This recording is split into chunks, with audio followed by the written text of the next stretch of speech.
Okay, so am doing my private pilot's training, and one of the things I needed to learn was how to do a NAV log.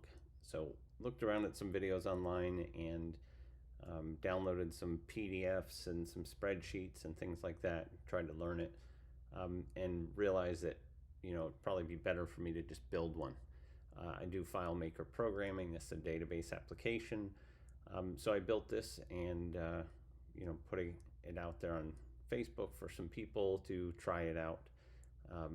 You can download a free application for your iPads called FileMaker Go that allows you to just run this thing for free, or get a trial of the FileMaker desktop app and kind of run it on your PC. So just really quickly, I'll kind of run through what it does and how it does it. Again, I just built all this code so that I could really understand how this flight planning is supposed to work. So within FileMaker, I can just create a new blank record. So this gives me a blank flight planner here. So I can do things like kind of pick a day. So let's say I'm going to fly out on Thursday. I can put in an aircraft number. I'll just use one that I use all the time. Things like the ATIS code of the airport I'm at, altimeter, runway, things like that I can put in there. Then you want to put in some reference points. So for VFR, I would say like I'm leaving X04. I do my top of climb here. Let's say Leesburg Airport in Florida. The Villages is on my route, things like that. Then I could do like a top of descent if I wanted to.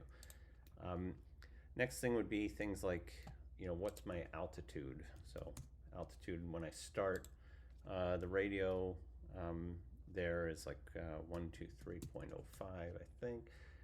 So I can start filling in things like this, what altitude I'm going to be at for kind of my route, call it 4,500. So I can do things like, VOR frequencies if I wanted to. So as I'm kind of going through, KOCF, for example, was one of the VORs, so I could put that in here at some point. Let's say, at this point, I'm going to tune into the 113.7 to get some VOR. So then I can put in things like my wind. So 086, let's say 19. So I can throw that wind in there and just kind of paste it through, and obviously go change this if I need to, different directions, different speeds. Let's say it's a little less speed there. So now I can do things like calculate my airspeed, wind correction, all that kind of thing. So in this case, I'm just going to throw in some numbers. So let's say I'm going to be at a 315 on that, and a 322 here, and a 309 here. Obviously you want to fill all these out correctly. So calculate my airspeed. I know that my climb speed is about 80, and I'm going to cruise at about 100 during my trip. So I'll throw a couple numbers in there. So now I would want to get a wind correction angle. So that you can use an E6B. I actually put an E6B in here. If you have internet access, you can go over here and do your wind correction angle. So let's say my first leg, it's a 315, and so I want to do that, and then I'm going to say my wind is my wind was 085 at 19.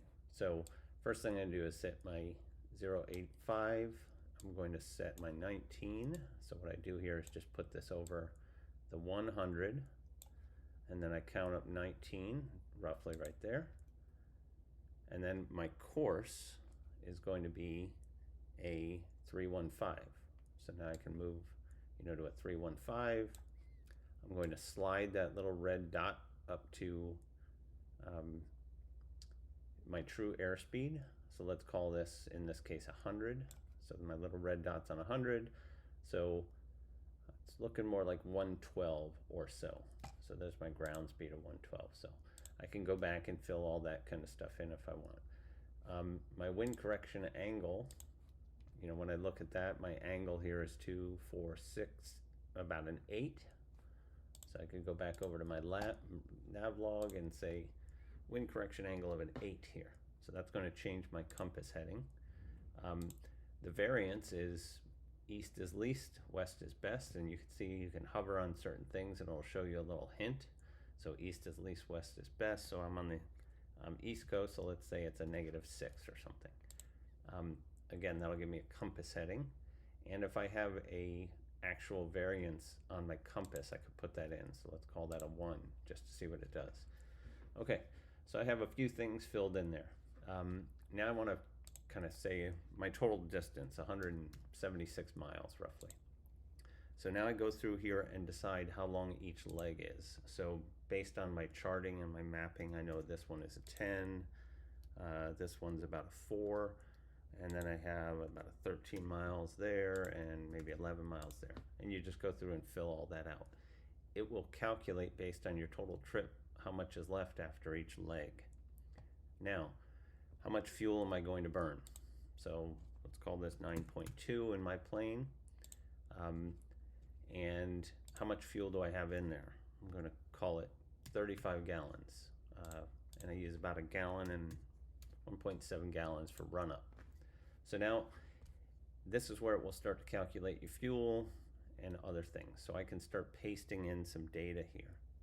So in this case, 10 miles and roughly at 80. So I want to paste in some data and it will ask me here, you know, what my speed is. Here it's 80 and I'm going 10 miles, so I can continue that. And then, you know, paste in the next leg. So in this case, it's 4 miles at 100. So if I hit paste, I can do 100 by 4, and it will paste in some data there for me. So now that I have a little bit of data in there, you can kind of continue down and do all that. And I can put in the time off. So I'm going to leave here at 2 p.m. So now it's going to start calculating based on those things that I just pasted in, what time I should arrive at each one of these checkpoints. If I re-enter my fuel here, 34 or something like that, it will now calculate how much fuel I'll have remaining after each one of these legs. So that's the fuel. I can also do weight and balance here.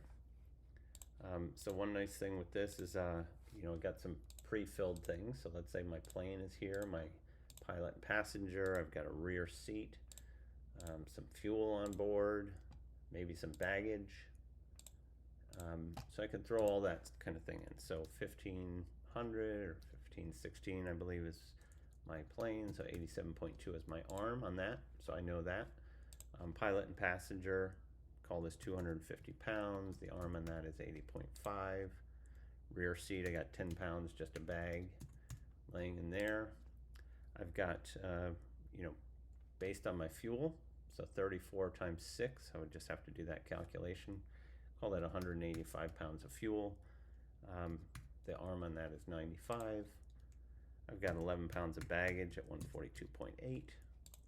And then I can even do things like my run-up. I know that the run-up on this plane is going to use about 7 pounds of fuel. And that arm is 95, so that's going to remove some of the arm.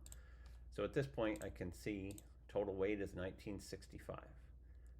For this trip, my CG limits are forward of 86 and aft of 93. And I looked that up in the POH based on this weight. And I can see that, yep, it went green. I am within my weight and balance. So I'm good to go there. Next thing is just a quick calculations area. So as I'm flying, if I need to, I can say, hey, I'm actually going at 120 and I've got to go 40 miles. You know, roughly what's that going to take? And about 2 miles a minute, 20 minutes. I also have a timer in here. So what I can do here is start a timer when I take off and it will start running. And I can see my first checkpoint is where I took off. So I want to go ahead and just mark that off right away. My next checkpoint is my Apopka climb. It should take me, you know, 7 minutes according to what I just threw in for the calculation. So I let this run. When I hit my actual Apopka climb, I can mark this. My next waypoint is Leesburg. It should be 2.5 minutes. after my topic climb. So I can just kind of mark that, then the villages and so on. What this does is as I mark it, when I go back to my nav log, it will actually paste in my actual timing here of what time I did it, and it's taking it by the clock. So I'm doing this video at 4:45, so it's telling me, you know, that's when I hit it. Quick notes field here, so I can type in notes about the flight, maybe put in where some information is in the POH, anything like any kind of notes I need, and then a quick print view. So when I put in all my checkpoints, I can kind of see the print view, my climb, my topic climb, my first checkpoint, when it should be there, all that kind of stuff. So going back to the main page, I have that. So this also keeps multiple records. So right now I'm on record number 2. I've had record number 1 where I filled out a whole bunch of information. And again, I can just kind of swap things out here. If I were actually leave today at 5 p.m., I could click that and it will go and reset all my times based on what I just put in there. If I change the amount of fuel that I'm carrying, I just change that and it will auto calculate all my fuel requirements. And if I were to say there's only 10 gallons of fuel in there, it will actually start showing me some red on here, which kind of tells me, hey, there's a problem. You've got negative 48 minutes or negative 7 gallons by the time you're done. So let's say put 30 gallons in there. This tells me now I've got 85 minutes of flight time, 12 gallons left by the time I'm done with this flight. And I can jump again into my print view and get a nice iPad view of all my checkpoints and times as I go. So that's my flight planner I built. Hope you enjoyed this.